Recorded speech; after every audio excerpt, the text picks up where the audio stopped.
औज़ुबिल्लाहिमिनश्शैतानिर्रजीम बिस्मिल्लाहिर्रहमानिर्रहीम। Dear Virgos, Kashif Hashmi the guiding star में खुश आमदीद। आपके लिए होरोस्कोप लेकर आया हूँ 2 अक्टूबर से 8 अक्टूबर 2023 तक। देखते हैं इस हफ्ते सितारे आपके लिए क्या खबरें लेकर आ रहे हैं। दोस्तों, सबसे पहले आपको इस हफ्ते अपने थोड़ा सा कम्युनिकेशन का ख्याल रखना होगा। मुमकिन है कि मिस इन्फॉर्मेशन कुछ ऐसी या कोई मिसअंडरस्टैंडिंग डेवलप हो जाए जो आपके रिलेशनशिप में किसी किस्म की एम्बिग्विटी क्रिएट कर सकता है। और ये बात आपके तमाम शोबा है ज़िंदगी से मुतालिक है, चाहे आप की कम्युनिकेशन आपके घरेलू मामलात में हो, आपके ऑफिशियल, आपके बिजनेस पार्टनरशिप में, आपके कुलीग्स में, आपके नेबर्स में, कहीं पे भी बात करते हुए थोड़े से एहतियात कीजिएगा। मुमकिन है कि आपकी बात का गलत मतलब ले लिया जाए, और इन केस किसी किस्म का किसी ऐसी बात पर तनाज़ा अगर उठता है, कोई इख्तलाफ होता है, तो आपको अपने टेम्परामेंट पे कुछ कंट्रोल रखना पड़ेगा। अदरवाइज मामलात आपके कंट्रोल से बाहर हो सकते हैं। आपके थर्ड हाउस का लॉर्ड इस टाइम एक कन्फ्रंटेशन में है राहु के साथ 7th एस्पेक्ट पे, और एट प्रेजेंट मून की सिचुएशन ऐसी है कि आपके लिए कुछ वो प्रॉब्लम्स क्रिएट कर सकता है, मामलात में तरक्की पैदा हो सकती है, इमोशनली कुछ डिस्टर्ब हो सकते हैं। तो ऐसी सूरत हाल में खास तौर पे आपको काफ़ी एहतियात करने की ज़रूरत है। जो विरगो ख़वातीनो हज़रात बिजनेस से रिलेटेड हैं और पिछला कुछ वक्त से उनको अच्छी डील्स नहीं मिल पा रही थी या बिजनेस उनका डाउन चल रहा था, तो उम्मीद है इंशाल्लाह अल्लाह के हुक्म से इस हफ्ते उनको कोई ऐसी मुनासिब डील, कोई ऐसा प्रोजेक्ट मिल जाए, कोई उनके जो मार्केट में रेटिंग बेहतर हो जाए। किसी भी सूरत में बिजनेस से रिलेटेड अफराद को इंशाल्लाह कुछ फ़ायदा होने की उम्मीद है। थोड़ा सा यह है कि आपको एहतियात रखने की ज़रूरत है। आपके 7th हाउस में इस वक्त सैटर्न रेट्रोग्रेडेड बैठा है, और वहाँ पे 7th की पोजीशन ऑलरेडी वो जुपिटर का हाउस में मौजूद है। जुपिटर जो 7th का आपका हाउस लॉर्ड है वो भी रेट्रोग्रेड है, और वहाँ पे रेट्रोग्रेडेड सैटर्न की वजह से मामलात कुछ एक्स्ट्रा आपसे केयर मांगते हैं। किसी किस्म का आप फाउल प्ले नहीं कर सकते, अदरवाइज आपको काफ़ी ज़्यादा पेनल्टी उसकी पड़ सकती है। मीनवाइल कम्युनिकेशन से रिलेटेड ऐसा भी मुमकिन है कि आपको आते जाते कोई ऐसी हर्डल क्रिएट हो, कोई आपको रास्ते में रूट कोई लगा हो सकता है, या कोई रास्ता बंद हो, कोई रोड अंडर कंस्ट्रक्शन हो। तो ऐसी सूरत में मुमकिन है इस हफ्ते आपको थोड़ा रास्तों की तरफ से ध्यान रखना होगा। अगर आप चाहते हैं कि आपका वक्त ज़ाया ना हो तो बेहतर होगा, आई वुड सजेस्ट कि आप गूगल मैप ऑन करके ट्रैवल कीजिएगा। दूसरा, आपको थोड़ा सा हेल्थ सेक्टर में खुद भी मुहतात रहने की ज़रूरत है, और ये भी मुमकिन है कि आपको अपने पेरेंट्स की तरफ से भी किसी किस्म की परेशानी का सामना करना पड़ सकता है। सेहत के हवाले से आपको उनकी इयादत करने का हो सकता है सबब कोई ऐसा सिलसिला बने, तो आप अपने वालिदैन की सेहत, खुसूसन अपने वालिदा की सेहत की तरफ से एहतियात कीजिएगा। किसी किस्म की बदपरहेजी की तरफ मत जाने दीजिएगा, और कोई ऐसे तमाम, अगर खुदा ना खासा उन्हें कोई जैसे एज के साथ मुख्तलिफ बीमारियां लाक हो जाती हैं, कोई ब्लड प्रेशर, शुगर या इस तरह का कोई भी इशू है, तो ख़ास तौर पर उसका चेक एंड बैलेंस रखिएगा कि कोई चीज़ एक नॉर्मल रूटीन से बाहर ना हो, कोई दवाइयों में कमी पेशी ना रह जाए, अदरवाइज खुदा ना खास्ता किसी किस्म की तंगी का सामना करना पड़ सकता है। और इस सिलसिले में ये भी मुमकिन है कि आपको काफ़ी एक्सपेंडिचर भी इस तरह आपको मेडिकल के शोबे में करना पड़े, अपने पे, वालदा की तरफ से, अपने पेरेंट्स की तरफ से। और इन केस अगर कोई ऐसा होता है कि खुदा ना खासा आईसीयू में या इमरजेंसी में कहीं जाना पड़ता है, तो कोशिश कीजिएगा कि अगर कोई खुदा ना खास्ता सर्जरी की तरफ कभी जाना पड़े तो कोशिश कीजिएगा इमीडिएट ना हो। अगर थोड़ा सा पेंड किया जा सकता है तो इस वीक एहतियात कीजिएगा। सर्जरी को पर्टिकुलरली, इलाज मुआवजे की तरफ ज़रूर जाइए, लेकिन सर्जरी की तरफ अभी अवॉइड कीजिएगा। अगर कोई ऐसा सीन बन सकता है कि अगर थोड़ा सा भी मार्जिन हो तो वो नेक्स्ट वीक पे आप डॉक्टर से भी टाइम ले लीजिएगा। ये भी मुमकिन है कि आप गाड़ी की या घर की तब्दीली की तरफ जाना चाहें, तो उस सिलसिले में भी एहतियात लाजिम है। अभी जिस हद तक मुमकिन हो इस चीज़ को आप अगर प्रोलॉन्ग कर सकते हैं, पेंड कर सकते हैं फॉर द टाइमिंग, इसे पेंड कर दीजिए। मज़ीद ये कि ये वक्त ऐसा है कि जो दो सिस्टम हायर स्टडीज़ में है, हायर एजुकेशन में है, रिसर्च वर्क में है, या जिनकी फील्ड जो प्रोफेशन है वो जियोलॉजी, जियोग्राफी से रिलेटेड ऐसी है जिसमें रिसर्च या अंडर बीनीथ द सरफेस चीज़ों से रिलेटेड है, तो उनको बड़ी अच्छी कोई ऐसी डिस्कवरीज हो सकती हैं, बहुत अच्छी उनको कोई ऐसे प्रोजेक्ट्स हो सकते हैं कि जिसमें वो काफ़ी कामयाबी हासिल कर सकते हैं। रिसर्च के लिए आपका विजडम काफ़ी एक हाईलाइटेड होगी। जॉब सेक्टर में कुछ रिलीफ आता नजर आएगा, स्पेशली दिस वीक। ये एक ब्रेक की तरह से होगा आपके लिए कि जो काफ़ी टाइम से आपको एक कंटिन्यूस प्रॉब्लम चल रही है सर्विस सेक्टर में, तो यहाँ पे थोड़ा सा एक रिलीफ मिलता नजर आता है। हो सकता है न्यू अपॉर्चुनिटीज आपको कोई मिल जाएं, और ये भी मुमकिन है कि आपको उसी जॉब में कोई प्रमोशन का चांस भी बन जाए। हफ्ते के शुरू से ही आपको थोड़ा सा बेनिफिट ये हासिल रहता है कि आपके 9th हाउस में मून एग्जॉल्टेड पोजीशन में मौजूद है, साथ ही साथ आपके जुपिटर रेट्रोग्रेडेड है, लेकिन आपको थोड़ा सा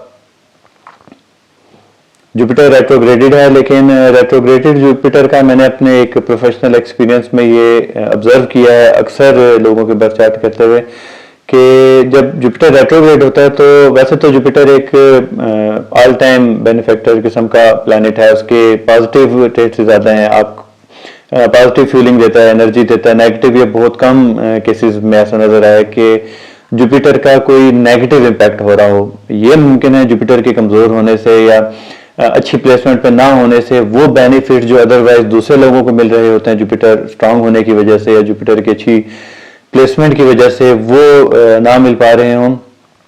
लेकिन ऐसा नहीं होता कि जुपिटर कोई नेगेटिव रोल प्ले कर रहा हो। बाकी है कि जब रेट्रोग्रेड होता है तो वो बेनिफिट जो अदरवाइज वो हमें प्रोवाइड कर रहा होता है अल्लाह के हुक्म से, तो रेट्रोग्रेशन में वो थोड़े कम पड़ जाते हैं।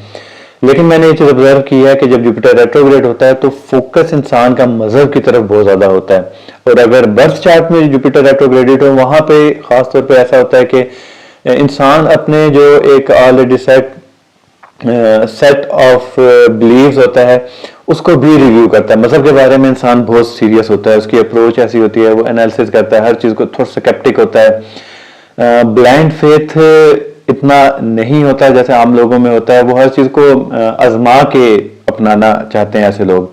तो बहरहाल जब ट्रांजिट में जुपिटर रेट्रोग्रेड होता है तो इंसान का जहन मजहब की तरफ बहुत ज़्यादा आता है, मजहब से वाबस्तगी होती है, तमाम रिलीजियस प्रैक्टिसेस में बढ़ चढ़ के हिस्सा लेता है इंसान, हर किस्म की डोनेशन में, हर किस्म के फलाही कामों में सबसे आगे आगे नजर आने की कोशिश करता है। तो आपके 9th में होने की वजह से 9th हाउस वैसे भी नेचुरली जुपिटर का हाउस है, और आपके लिए ट्रांजिट इस टाइम 9th में होने के उसका और साथ उसके एग्जॉल्टेड मून होने का बेनिफिट आपको ये होगा कि हफ्ते के शुरू से ही आपके जो मजहबी जोशो खरोश है वो काफ़ी पीक पे होगा। इसके साथ ही साथ आपको वहाँ पे एक और बेनिफिट ये हासिल हो रहा है कि मार्स की 8th एस्पेक्ट होने के बाइस एग्जॉल्टेड मून रेट्रोग्रेडेड जुपिटर और मार्स की 8th एस्पेक्ट आपको फॉरेन ट्रैवल का भी एक आपके लिए अपॉर्चुनिटी लाते नजर आती है। लेकिन थोड़ा सा ये है कि यहाँ पे सैटर्न की 5th एस्पेक्ट भी मौजूद है, तो आपको थोड़ा मुहतात रहे कि अच्छी तरह एनालिसिस करके तमाम चीज़ों का कि किसी किस्म का कोई कमी ना रह जाए इस सिलसिले में, ख़ासतौर पे जो फॉरेन ट्रैवल से रिलेटेड है, चाहे वो इमिग्रेशन हो या कोई आपका एक वैसे ही प्लेयर ट्रिप हो, आप दुनिया घूमना चाह रहे हो, या what ever the purpose of journey may be, आपको थोड़ा सा केयरफुल रहना होगा, अदरवाइज आप किसी किस्म के कानूनी मामलात में खुदा ना खास्ता घिर सकते हैं।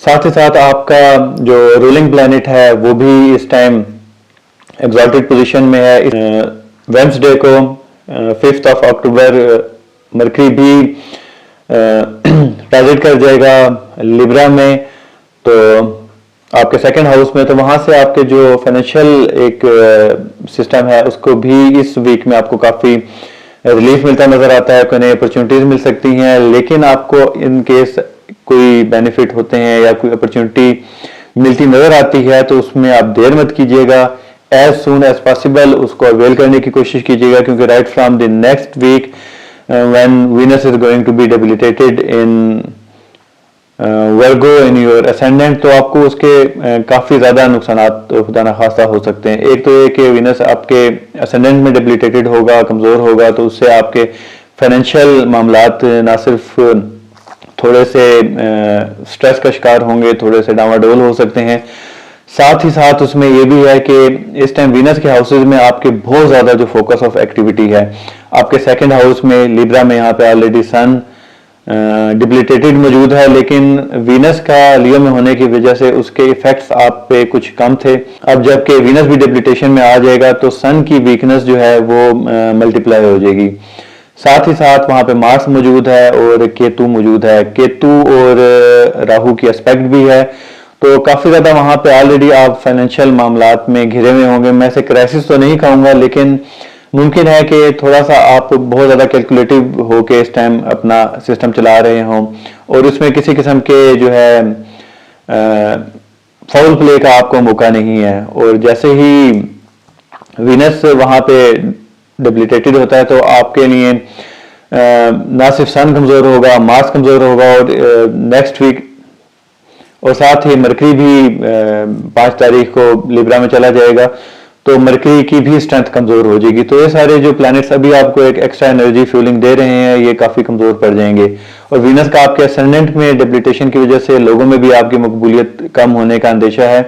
तो इस वीक को जितना आप मैक्सिमम यूटिलाइज कर सकते हैं, जैसे बॉक्सिंग खेलते हुए आप 2 राउंड के दरमियान में एक ब्रेक आती है, उसमें आप अपनी एनर्जी को रीगेन करते हैं, अपने आप को रिफ्रेश करते हैं, रिवाइटलाइज करते हैं। तो कोशिश कीजिए इस हफ्ते में उस ब्रेक वाला काम लीजिए, ताकि अगला राउंड शुरू होने से पहले आप अपनी तवानाई को रिस्टोर कर चुके हों और आप भरपूर हालात का मुकाबला करने के काबिल हो चुके हों, क्योंकि आगे जो हालात आने हैं वो ऑलमोस्ट 2 और 3 वीक्स कंटिन्यू रहेंगे, अनलेस अनटिल वहाँ पे कोई और पॉजिटिव एक इम्पैक्ट हो। साथ ही साथ वहाँ पे आपके सेकंड हाउस में एक काफ़ी खतरनाक किस्म का सूरज ग्रहण भी अगले ही हफ्ते आने वाला है, तो उसकी डिटेल इंशाल्लाह हम अगली वीडियो में उस पर बात करेंगे। तो अभी आप इस हफ्ते को, इस वक्त को जो आपके पास अभी मौजूद है, इससे फ़ायदा उठाइए, खूब अपनी तवानाई बहाल कीजिए, अपने रिसोर्सेज को आप सेफ रखिए, ताकि आने वाले हालात में आप उसका मुकाबला करने के काबिल हों।